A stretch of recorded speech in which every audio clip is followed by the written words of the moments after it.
Donc continuons avec notre atmosphère sombre en s'attaquant au manga Ide Out. Alors, Ide Out est un seinen scénarisé et dessiné par Kakizaki Masumi. C'est un one-shot et c'est édité par les éditions Kiun. L'histoire nous parle de Seiichi Kirishima qui mène une vie des plus réussies, jusqu'au jour où le malheur le frappe. Écrivain de profession, Seiichi est abandonné par son éditeur. S'ensuit la perte de son fils, Jun, dû à un accident domestique, auquel s'ajoute, à son désespoir, des dettes causées par sa femme Miki.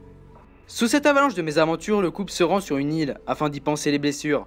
Mais ce voyage va prendre une tournure inattendue. Alors qu'ils se rendent dans une forêt, Seiichi doit encore subir les critiques de sa femme. Dans cette atmosphère tendue, il décide de la tuer.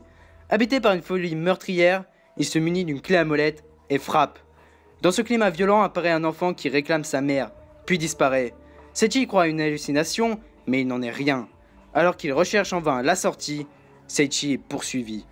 Ce one-shot est tout simplement excellent, que ce soit scénaristiquement ainsi que graphiquement.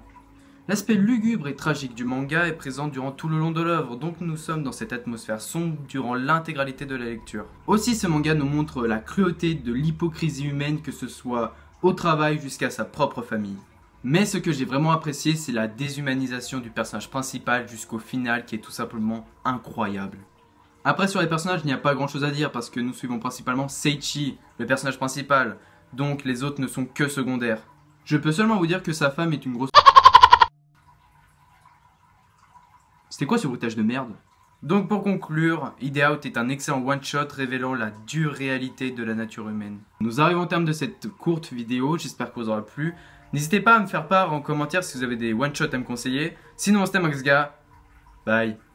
Ah oui, j'oubliais, nous avons ouvert un serveur Discord avec Otaculture et Raton Animé. Donc checkez ça en description, tout le monde est la bienvenue.